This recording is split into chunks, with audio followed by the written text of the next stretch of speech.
Bienvenue sur le podcast du site Je bosse en grande distribution.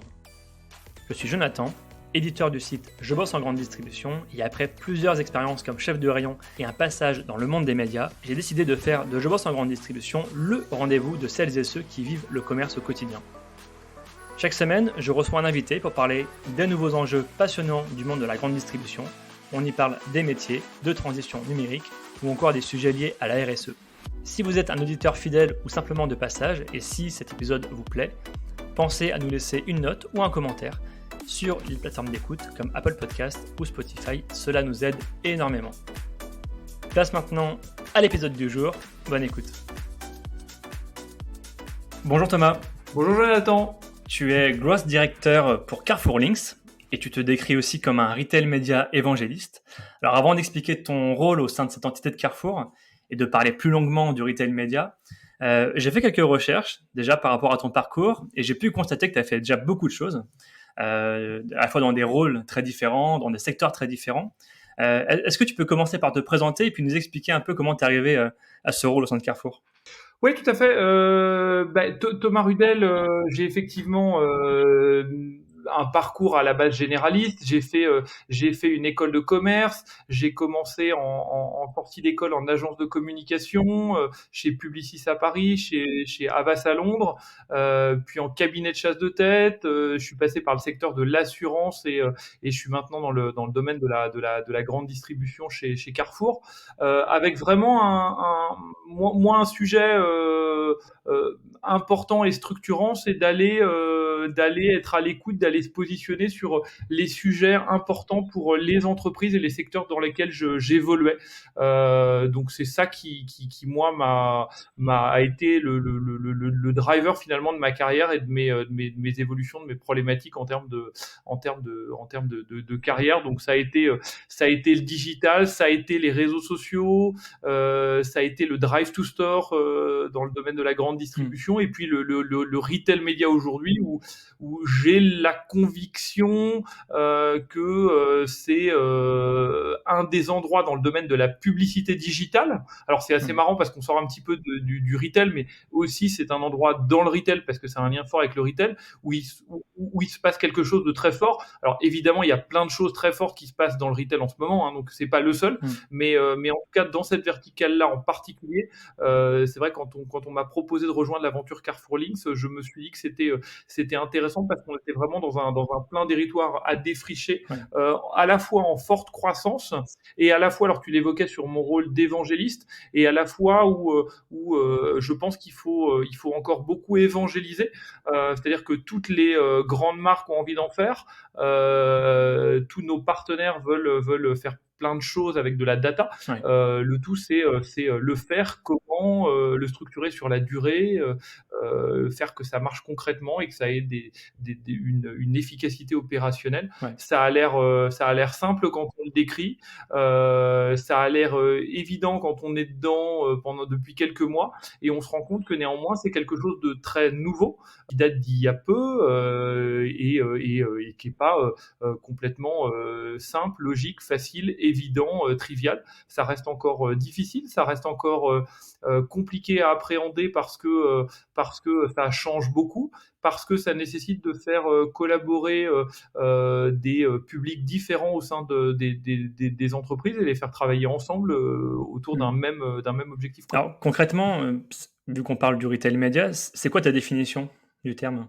Ma définition du retail média, c'est de venir répondre à une problématique extrêmement simple, c'est de permettre aux grandes marques qui sont distribuées chez les retailers de pouvoir mieux connaître leurs clients finaux, donc d'avoir accès à une donnée de qu'est-ce qui se passe pour leurs produits en magasin, à qui elles le vendent, comment elles le vendent, d'avoir finalement un baromètre en temps réel de ce qui se passe en magasin. Quand je dis en magasin, c'est en magasin physique comme en magasin comme un online. Ça, on va dire que c'est peut-être pour la première partie, peut-être par là que ça a commencé. Et une fois qu'on a pu faire ces analyses, la force du retail média, c'est de se dire, ok, j'ai compris mes clients qui sont ce qu'ils consomment, je vais pouvoir leur adresser de la publicité, et uniquement à ces clients-là, et quelque part le retail média vient apporter une réponse concrète aux problématiques marketing qu'on entend depuis des années, qui est de se dire, je vais faire du marketing de précision, du marketing par rapport à un comportement, notamment un comportement d'achat, donc un comportement qui est fort. J'achète des produits laitiers toutes les semaines, j'achète du soda toutes les semaines, j'achète du soda une semaine sur deux dans un format bouteille de 1,5 litre. J'achète des yaourts en pack de 6 parfumés à la fraise ou bio. Ça veut dire beaucoup de choses parce qu'effectivement, c'est là aussi que ça permet. Enfin, l'autre point que ça permet, ça permet de très concrètement, à mon sens, ça permet aussi de démontrer que les retailers ont énormément de valeur Ouais. et le retail média permet de démontrer aussi cette valeur ajoutée qu'ils ont. Donc finalement, c'est comme si l'enseigne se positionnait en tant que média et, entre guillemets, permettait à des annonceurs, des partenaires, toi, tu vas pouvoir nous expliquer, pour pouvoir justement pousser des offres hyper personnalisées à une catégorie de clients. Exactement, même si enfin, c'est ce que je voulais aussi évoquer, c'est que effectivement peut-être que on est sur une dimension peut-être trop restrictive. C'est pas uniquement faire de la pub à une catégorie de clients, mais c'est aussi comprendre ses clients, comprendre ses ventes, comprendre ses produits en magasin. Et à mon sens, c'est tout aussi important de se dire finalement j'ai des insights sur ce qui se passe en magasin. Est-ce que je vends plus le week-end, plus quand il fait chaud, plus quand il fait froid, plus dans mes magasins de bord de mer, plus en hyper, en super, plus en online pour des catégories de produits. Et ensuite, de façon à la volée, une fois que j'ai identifié des cibles, soit de clients, soit à l'inverse de clients que j'aimerais bien aller chercher, c'est de pouvoir en faire à la volée des segments marketing et de se dire que, ok, je vais faire une campagne sur Meta, je vais faire une campagne sur Snap, je vais faire une campagne en téléadressé demain. Et je vais cibler soit mes clients et leur pousser de l'upsell, soit mes non-clients et leur donner envie d'acheter mon produit. Et à mon sens, ça change finalement le marketing digital que pouvaient faire les marques de grande consommation. Ça leur permet de faire ce qu'elles souhaitent faire, ce qu'elles ont besoin de faire, de la façon la plus efficace, la plus puissante possible. Et puis, ça va pas jusqu'à uniquement comprendre, faire de la publicité, mais aussi mesurer l'impact sur les ventes à la fin. Et évidemment, l'impact sur les ventes en ligne, mais ça apparaît quelque part évident, mais aussi l'impact sur les ventes en magasin. Et je pense que là-dessus, ça permet quand même de boucler la boucle pour une grande marque vendue chez Carrefour ou chez nos concurrents, c'est-à-dire de comprendre ce qui se passe très concrètement sur l'ensemble de la customer journey de son produit ou de son client. Justement, comment vous parvenez justement à faire en sorte de pouvoir traquer cette audience et à le mesurer en point de vente? Qu'est-ce qui se passe technologiquement pour parvenir à le faire? Alors, les clients, tout part du programme de fidélité. Le programme de fidélité de Carrefour ou les ventes en ligne. Il faut systématiquement avoir la carte Carrefour, entre guillemets, pour être intégré dans ce ciblage. Exactement, c'est ce qui nous permet. Les clients nous donnent leur consentement.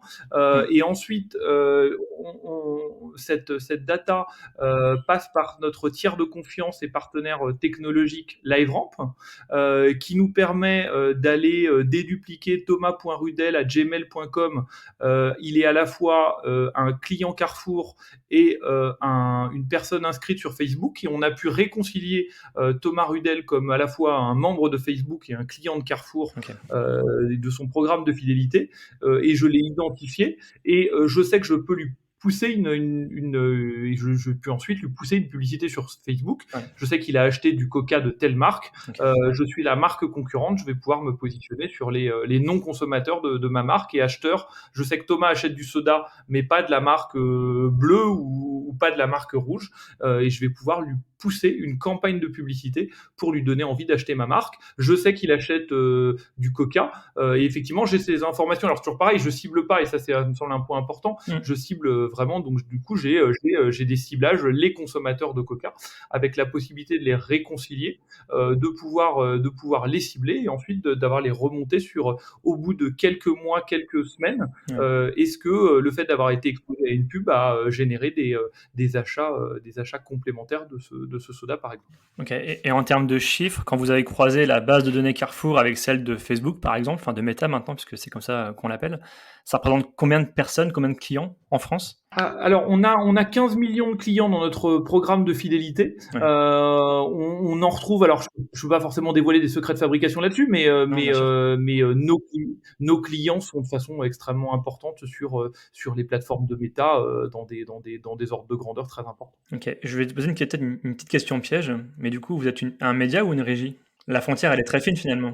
Question piège. Je dirais qu'on est plutôt enfin, à mon sens, on est plutôt enfin, on permet finalement aux marques d'avoir accès à cette data, donc on leur donne l'accès à cette data, mais finalement, c'est là où à mon sens, pour cette partie extension d'audience, finalement, les marques vont acheter du média sur les grandes plateformes. Oui. Donc elles vont faire du programmatique, elles vont faire du Meta, elles vont faire du Snap, elles vont faire Ouais. du TikTok. Et en fait, finalement, on leur donne la possibilité de faire du média Ouais. avec une data plus qualifiée. Donc, à mon sens, on est un petit peu sur enfin, c'est aussi pour ça qu'on parle de retail média. On est un petit peu sur un nouveau métier parce que finalement, la force, c'est d'ajouter une donnée plus précise et une donnée comportementale et non pas une donnée déclarative. C'est pas je m'intéresse aux pâtes à tartiner, à la noisette et au chocolat. C'est j'en achète réellement concrètement.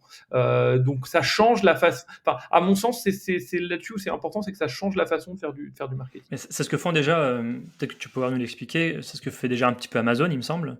Walmart, si je pourrais même citer Le Bon Coin, enfin d'autres grands e-commerçants comme ça qui font de la monétisation de leur propre audience. Est-ce que pour toi ça rentre dans cette même case? Alors effectivement, c'est le retail média est né aux États-Unis. C'est Amazon qui a créé la catégorie. Il y a Walmart qui est extrêmement fort. Et tu évoquais un certain nombre d'acteurs européens Ouais. dans la grande distribution ou pas dans la grande distribution qui le font. Ouais. Nous, c'est plus qu'on est à différents moments. Peut-être les éléments que tu décris, c'est ce qu'on fait aussi avec Criteo. C'est plutôt du bad funnel, plutôt orienté e-commerce. Alors j'ai l'habitude de le décrire comme ça, mais de façon extrêmement simple. Mais c'est le plus simple pour que tout le monde comprenne. Tu fais une recherche de jambon et tu vas avoir une publicité pour Erta qui va s'afficher. C'est un exemple Ok. volontairement que je prends qui est très caricatural, mais qui est extrêmement intéressant parce que quand on fait des recherches génériques sur un site e-commerce, le fait d'offrir la possibilité à une marque de se positionner, d'apparaître dans les résultats à cet endroit-là, le bon produit au bon moment par rapport à la recherche générique, ça nous semble extrêmement important. En revanche, c'est vrai que c'est plus bad funnel, plutôt orienté e-commerce, là où peut-être les éléments que je t'ai décrits avant sont un petit peu différents. On est sur de l'extension d'audience, on est pour soit faire venir les gens en magasin quand ils sont en train de surfer sur leur smartphone ou leur ordinateur portable, soit leur donner envie de venir ou leur rappeler que c'est le moment de faire les courses en e-commerce. Donc, je dirais qu'on est plus à des moments différents. C'est qu'il y a un moment amont extension d'audience, donc plutôt nous, ce qu'on fait avec LiveRamp, et puis tu as un moment aval, plutôt ce qu'on fait avec un Criteo, où on est sur le site de Carrefour, on va faire ses courses, mais par rapport à une catégorie, on va nous proposer des marques partenaires qui ont envie d'être affichées parce que qui ont envie de générer plus de ventes e-commerce additionnelles. Okay. En termes de données, parce que on parle beaucoup produits, est-ce que vous prenez aussi en considération tout ce qui est données comportementales? Est-ce que vous allez chercher des clients qui sont peut-être plus irréguliers, plus volatiles, et à l'inverse des clients peut-être plus fidèles? Est-ce qu'il y a une façon de les traiter qui diffère? Alors, dans les façons de les traiter, donc nous on a toutes les données, donc effectivement, c'est ce qu'on évoquait, c'est pas tous les clients, c'est les clients qui ont un programme de fidélité et qui vont donner leur accord, bien entendu. Ouais. Effectivement, pour ces clients-là, on a tous les éléments et on offre la possibilité à nos clients. Alors là, je parle des clients industriels de la grande consommation, nos clients grandes marques. Ils ont la possibilité de mixer ces données-là avec des données avec leur CRM, par exemple. Donc ils peuvent mixer à la fois le CRM qu'ils ont s'ils ont un programme relationnel Ouais. avec les données Carrefour Okay. pour le citer. Et ensuite effectivement sur les alors tu m'évoquais les segments d'audience, on peut je dirais qu'il y a autant de segments d'audience possibles qu'il peut y avoir d'imagination. Donc évidemment il y a des conditions légales et contractuelles. Évidemment on ne peut pas tout faire tout le temps, à n'importe quel moment, mais d'un point de vue technologique, tout est virtuellement possible, avec peut-être une réserve que je mettrais quand même qui est important, c'est d'avoir des audiences significatives pour avoir un petit peu de représentativité. Si on a 100 clients qui ont un comportement très intéressant, on ne pourra pas en faire grand-chose. À un moment donné, il y a des logiques de représentativité statistique qui me semblent importantes d'avoir en tête, et c'est important de pouvoir avoir des audiences suffisamment larges et de masse pour faire des choses de façon efficace. Ouais, c'est très clair. Et j'imagine que ce projet, si on élargit un petit peu le sujet, il intègre ce projet de digitalisation du prospectus papier où Carrefour a quand même pris les devants aujourd'hui en France, avec plusieurs villes justement qui ont arrêté le papier. Comment vous faites justement pour articuler les deux, la fin du papier et le début de la digitalisation? Alors on est clairement sur toujours pareil, une partie de la réponse, c'est-à-dire qu'effectivement on est sur une partie de la problématique qui est complémentaire, qui est différente, qui est très digitale, qui est une offre qui est faite aux marques. Donc je dirais qu'on s'inscrit plus dans des logiques de complémentarité, et on sait aussi qu'on a un marché qui va évoluer vers plus de digital, hein. Il y a des chiffres qui sont partagés, là je les ai pas de tête, mais sur l'explosion du retail média qui laisse penser que ça va de toute façon croître de façon assez forte. Donc clairement il y a un sujet à la fois d'un segment qui est pas forcément très gros et qui est très dynamique, et puis de segments plus traditionnels qui va peut-être baisser ou se stabiliser avec les années. Donc je dirais qu'on est plutôt sur du en même temps finalement. Et alors, j'imagine que l'enjeu, il est aussi beaucoup en magasin. Comment on fait pour capter la donnée client, justement? Alors, est-ce que ça se fait en ligne? Est-ce que ça se fait en physique? Alors effectivement, ça se fait. Alors les possibilités sont de créer une carte de fidélité. Bon, existe. Enfin, moi, je dirais que c'est là où c'est important, c'est que finalement le programme de fidélité dans la grande distribution, il existe depuis des années. Il existe depuis des années historiquement en magasin, avec une hôtesse d'accueil, avec un accueil de magasin qui peut permettre de créer un programme de créer sa carte de fidélité. Il existe évidemment sur Carrefour.fr aujourd'hui en ligne ou sur son application mobile.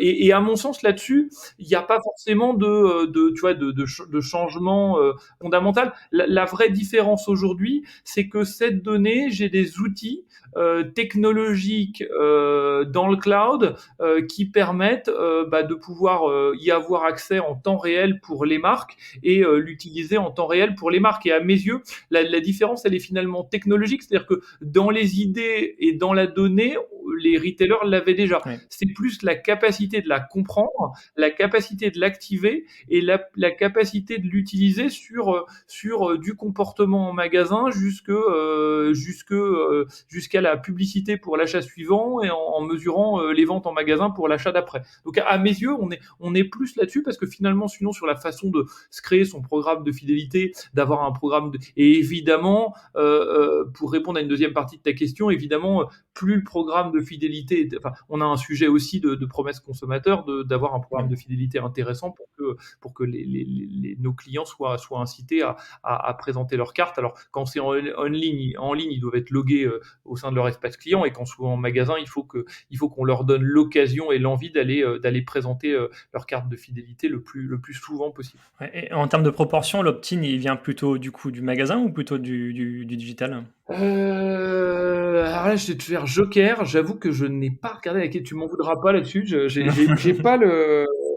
Je n'ai pas le. Je n'ai. Tac, tac, tac, tac, tac. Non, je n'ai pas l'info là de tête. Ouais, c'est intéressant parce que nous, on suit l'info de la part d'autres enseignes, et on se rend compte que 95% viennent aujourd'hui d'actions en magasin. Et justement, peu d'enseignes osent justement mettre des actions en place pour développer l'application, pour justement inciter les gens à créer leur carte de fidélité de manière virtuelle. Il y a encore en tout cas un frein du consommateur à donner leurs informations directement sur leur ordinateur ou leur smartphone. Et ils ont beaucoup plus de facilité à le faire en magasin ou en caisse. C'est vrai qu'on a la force du magasin, et puis on a aussi les prix qu'on a en magasin. C'est que nos consommateurs présentent plus fréquemment leur carte de fidélité en hypermarché que par exemple en proximité. Forcément. Alors, toi, du coup, Thomas, quel rôle tu as dans tout cet écosystème de Carrefour Links? J'imagine que le projet il est quand même hyper dense. Quel Quel est ton rôle à toi et quelles sont tes perspectives pour les prochains mois? Alors, les perspectives pour les prochains mois, alors c'est peut-être un élément qu'on n'a pas beaucoup évoqué, c'est que moi je me situe dans la partie globale de Carrefour Links, donc la partie internationale, où on a une problématique au sein de Carrefour Links, c'est d'ouvrir les pays du groupe Carrefour. Donc c'est 9 pays. Carrefour est présent dans le monde Ouais. en direct dans 9 pays. Alors je les rappelle, hein, c'est en Amérique latine le Brésil et l'Argentine. Le Brésil est notre deuxième marché. C'est Taïwan en Asie du Sud-Est. C'est en Europe l'Espagne, l'Italie, la Belgique, la France évidemment, la Pologne et la Roumanie.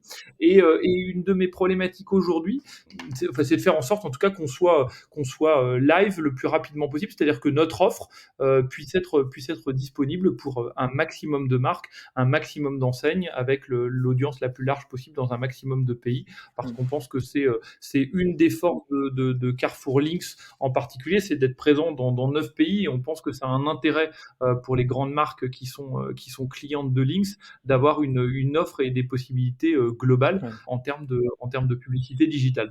Donc pour répondre à ta question, moi j'ai un sujet de travailler sur les ouvertures des pays pour faire en sorte, alors typiquement en ce moment, au moment où on se parle, on est vraiment sur le Brésil qui nous anime beaucoup, parce que nous c'est un sujet hyper important, un pays très important pour le groupe Carrefour. Ouais. Et puis en parallèle de ça, c'est typiquement l'interview que je te donne aujourd'hui, c'est d'évangéliser sur les métiers du retail média, à la fois auprès des industriels, auprès des cabinets de conseil, auprès des agences médias, et puis auprès des différentes parties prenantes du secteur du retail, pour expliquer ce nouveau métier, cette nouvelle activité des retailers, qui est à la fois pleine de perspectives d'évolution, mais pas toujours extrêmement bien connue et extrêmement claire. Ouais. Donc j'essaye modestement d'en faire la pédagogie, de l'expliquer de façon. Alors c'est beaucoup de complexité derrière, hein, je ne le nie pas.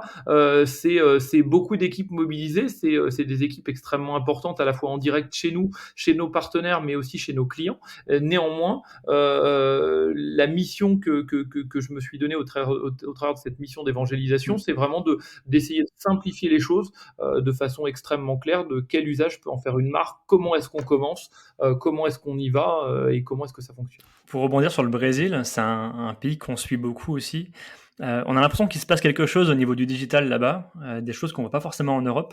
Est-ce que tu peux nous parler un petit peu de ce que toi tu vois de l'autre côté de l'Atlantique? Alors, moi, ce que je vois, alors ça va plutôt être en lien avec mon poste précédent, mais Oui, bien qui, sûr. qui, qui, qui- moi qui m'avait beaucoup inspiré. Mais effectivement, ce que je vois, et ce qui est extrêmement intéressant pour nous, vu de l'autre côté de l'Atlantique, c'est que on est sur une population très jeune et très digitale, avec tout le monde a un smartphone en main, Ouais. tout le monde a les applications de messagerie comme WhatsApp, et c'était intéressant de constater que ils avaient digitalisé le catalogue dans WhatsApp. Mm. Et ça date de 2019. Alors à la fois, il n'y a pas très longtemps, et en même temps, ça semble être une éternité. Mm. Mais c'est un exemple très concret pour montrer à quel point ils sont extrêmement. Enfin, ils vont de l'avant, et ils ont des adoptions massives d'usages digitaux.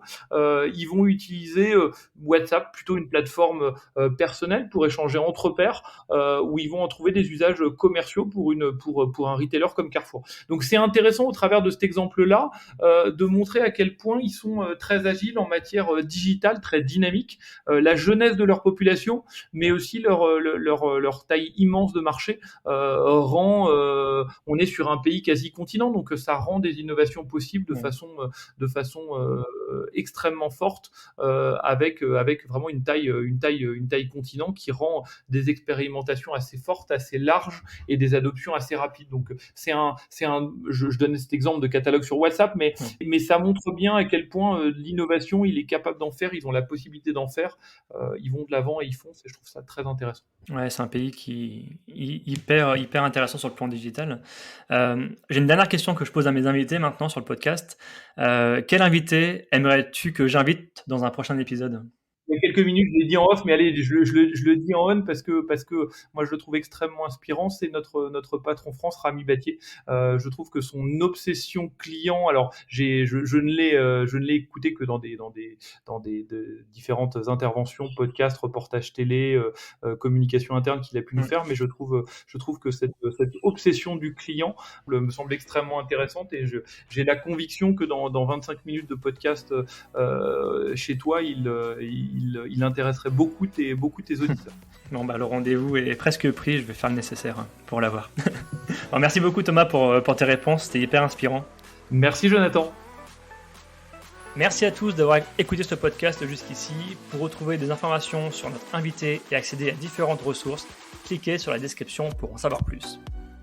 Ce podcast est produit par le média indépendant Je bosse en grande distribution. Chaque semaine, nous proposons un regard différent sur la vie des magasins, des enquêtes, des décryptages, des témoignages.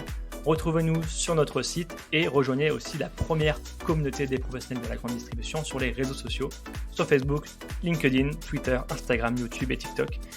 Vous êtes déjà plus de 400 000 à nous suivre, vraiment un grand merci pour votre fidélité. Et pour celles et ceux qui veulent aller plus loin, nous proposons une newsletter chaque mardi autour des enjeux de la communication et du marketing local. Pour cela, rendez-vous sur notre site, rubrique S'abonner. À bientôt!